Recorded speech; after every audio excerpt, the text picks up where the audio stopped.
Okay, Assalamualaikum. Selamat tengah hari. Okay, so saya just baru balik daripada beli barang-barang dapur untuk isteri. So musim-musim PKP ni, isteri rajin pula untuk nak masak, nak buat kek, nak explore semua resipi-resipi baru lah. Okay, so saja nak share sebab pagi tadi saya terbaca satu artikel ataupun statement lah, dia statement daripada Facebook, saya tak pasti siapa. So apa yang dia tulis adalah dia tulis PKP dengan COVID ni adalah satu bala untuk dia. So saya rasa tak adil untuk dia keluarkan statement macam tu lah. Sebab apa, kalau kita nak relate dengan apa yang saya pernah cerita sebelum ni, kalau kita fikir satu benda tu negatif, so seluruh hidup kita ataupun seluruh hari kita tu dia akan jadi negatif. So mungkin kita ataupun saya tak berada di tempat dia lah. Okay, tak berada di tempat dia, mungkin saya tak tahu apa situasi dia sekarang. Tapi memang saya tahu PKP dengan COVID yang berlaku sekarang ni memang sangat memberi kesan, impact yang kepada kita lah. So mungkin saya dan wife sedikit bernasib baik lah sebab kita orang masih lagi bekerja seperti biasa. So bila bekerja seperti biasa, income pendapatan kita juga masih seperti biasa lah. Mungkin ada yang setengah-tengah tu memang berniaga. So bila berniaga musim PKP ni memang langsung tak boleh nak buka kedai ataupun ada yang bekerja dengan company yang not really established company lah. So maksudnya bila company yang tak berapa besar, so mungkin employer tak mampu nak bayar, so terpaksa minta kita punya worker cuti tanpa gaji. So bila saya tengok statement tu, saya rasa macam okay, ada lagi di kalangan kita yang terasa down. So memang saya tahu ramai yang down pada musim ni lah. So cuba, mungkin saya tak berada di tempat mereka. So bila saya baca statement tu, okay, saya rasa memang boleh saya kata COVID dengan PKP ni adalah satu message untuk kita lah. Tapi kalau kita switch kita punya mindset, kita fikir dia secara positif, so ada banyak benda yang kita boleh ambil sebagai positif lah. So mungkin dengan COVID ni, so macam apa yang saya boleh relate dengan kehidupan saya lah. So bila saya tengok, so saya dengan wife ni memang busy kerja Isnin sampai Jumaat. So memang wife jarang masak lah, okay, jarang masak. So jarang jarang masak lah, boleh kata jarang masak. Tapi bila musim PKP ni, masa kita memang terlampau banyak dekat rumah. Okay, so jadi wife dia sekarang dah tiap-tiap hari masak, explore macam-macam resepi baru. Google, kalau rasa dekat Google tu semua resepi dia dah print. Okay, semua dah print, semua dia dah cubalah. Okay, so hari ni pun dia ada beli barang baru untuk dia cuba masak. So dah start buat kek, buat kuih. So saya rasa terkejut lah sebab sebelum ni memang tak pernah, tak terlintas pun saya rasa dia akan buat kuih lah. So bagi saya bila PKP ni, bila kita duduk dalam keadaan ni, kita mungkin boleh kita boleh baiki diri, muhasabah diri, ataupun kita boleh rapatkan ukuhan dari family kita lah. So maksudnya kita boleh luangkan banyak masa dekat family, dekat anak-anak. Tapi dari segi kewangan tu, saya mungkin ada yang sangat terkesan lah, terutama kita punya usahawan-usahawan kecil lah. Tapi macam saya juga berbisnes sambil bekerja, saya berbisnes. So saya ada ikuti satu program mentorship lah. Okay, saya mengikut program iaitu Dr. Azizan Osman. Okay, so apa yang saya boleh dapat daripada mesej dia, memang ramai terkesan. Tetapi bila kita positif, okay, sebab bila saya tengok anak-anak didik dia, okay, so banyak yang buat bisnes makan, so buat bisnes bekerja. So jadi apa yang diorang buat adalah diorang terus switch. Okay, dia switch diorang punya mindset. Even PKP atau even pun ada musim wabak COVID ni, diorang find alternative. Okay, so macam kalau kita tengok sekarang, banyak kedai yang tak boleh buka, tapi dia still operate. Tapi apa yang diorang buat, diorang tukar dia punya teknik, diorang buat delivery. So even semalam pun saya beli nasi dagang, okay, untuk sarapan pagi. Saya beli nasi dagang dengan kedai yang saya selalu makan lah. Tapi dia konsep dia, apa yang dia ubah adalah dari segi delivery. So bagi saya, kita memang pressure, okay, saya faham semua orang pressure, semua orang tertekan. Tapi bagi saya, bila kita ada someone yang guna statement COVID ataupun PKP ni adalah satu bala, saya tak setuju lah. Personally saya tak setuju.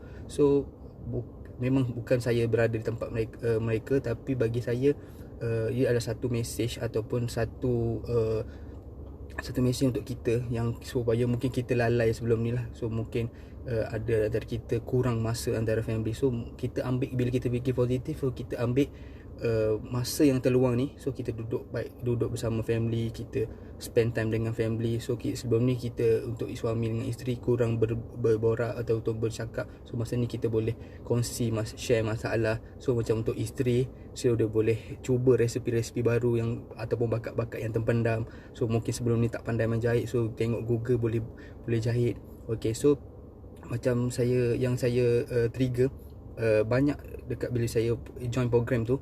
So ramai yang terkesan. Okay, maksudnya ada yang benda cuti tanpa gaji. Apa yang diorang buat sekarang adalah diorang jadi dropship ataupun diorang jadi agent untuk certain produk. So diorang buat business online.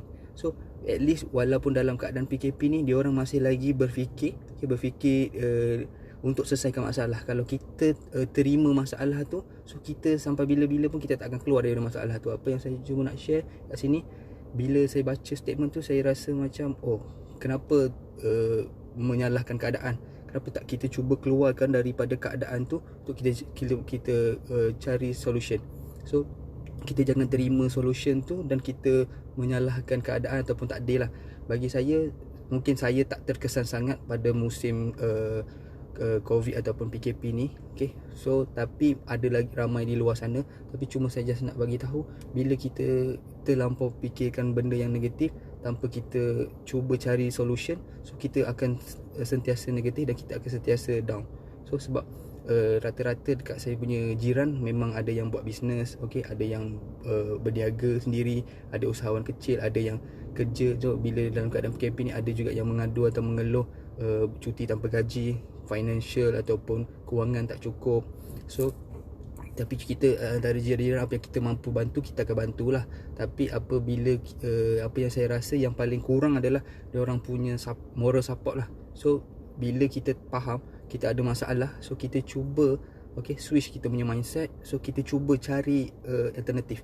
So macam saya, mungkin saya mungkin saya rasa beruntung lah sebab saya join program dengan Dr. Azizan Osman. So bila kita program tu, kita diswitchkan kita punya mindset supaya apa-apa cabaran ataupun rintangan yang datang, kita sepatutnya menyelesaikan problem tu, bukan kita lari pada masalah. So apa yang saya nak share kat sini, saya nak bagi tahu, saya nak highlight bila saya terbaca statement yang mengatakan masalah yang kita hadapi sekarang ini, COVID dengan PKP ni adalah satu bala. Saya rasa statement tu tak matang dan tak betul lah. Okay, sebab sepatutnya kita terima dengan redha. Okay, kita terima dengan redha. So dan kita sepatut ikhtiar. So mungkin kita kena perbaiki diri. Mungkin ada juga kebenaran, ada kesilapan daripada diri kita. So kita boleh muhasabah diri, kita betulkan diri, dan kita boleh juga perkuatkan hubungan kita antara keluarga, adik-beradik, anak-anak dan ibu bapa. Dan samping tu kita juga boleh cari alternatif lain. Contoh, kalau kita buat berbisnes, so kita mungkin boleh perbagaikan bisnes kita. Kalau kita buat bisnes makanan, tak boleh buka kedai, so mungkin kita boleh buat delivery. So kita convert to online. Mungkin kita buat offline, kita buat online punya strategi. So semuanya ada teknik ataupun ada jalan, bukan dengan mengeluh dan ataupun menyalahkan keadaan atau takdir. Okay, so itu saja perkongsian saya lah. Sebab saya rasa tak adil dengan diri kita yang kita menyalahkan keadaan lah. Sebab PKP kita dah COVID-19 ni ataupun wabak ni dah sampai ataupun dah merebak. Jadi langkah kerajaan untuk buat kita PKP adalah satu langkah yang terbaik lah. So kalau kita tengok pun Malaysia antara negara yang sangat proaktif. So kita tengok penurunan kita punya kes ni turun sangat drastik lah. So turun dengan sangat baik, dan kes pulih pula sangat meningkat. Jadi saya percaya mungkin kita punya masalah akan selesai sekurang-kurangnya selepas raya lah. So saya tak rasa sebelum raya kita akan dapat selesaikan kita punya PKP ni lah. So saya pun tak dapat balik kampung. Okay, saya pun takkan dapat pergi bazar, nikmati bazar. Tapi yang saya percaya, sekiranya kalau kita semua bekerjasama, duduk dekat rumah, jaga jarak kita, gunakan hand sanitizer bila keluar, pakai face mask, kita elak daripada wabak ni berjangkit. So saya percaya So selepas raya mungkin kita akan dapat menikmati raya dengan biasalah. So mungkin tak ada kita tak ada tarawih, so kita tak ada bazar, so mungkin tak boleh nak balik kampung. Okay, so tak apa, kita terima tahun ini sebagai tahun yang penuh cabaran untuk kita perbaiki diri kita lagi, untuk kita menjadi insan yang lebih baik. Okay, itu saja daripada pesanan daripada saya, supaya kita sentiasa berfikiran positif dan terima semua benda ni dengan redha. Sebab saya percaya selepas hujan mesti akan ada pelangi. Okay, so itu saja daripada saya. Terima kasih. Assalamualaikum.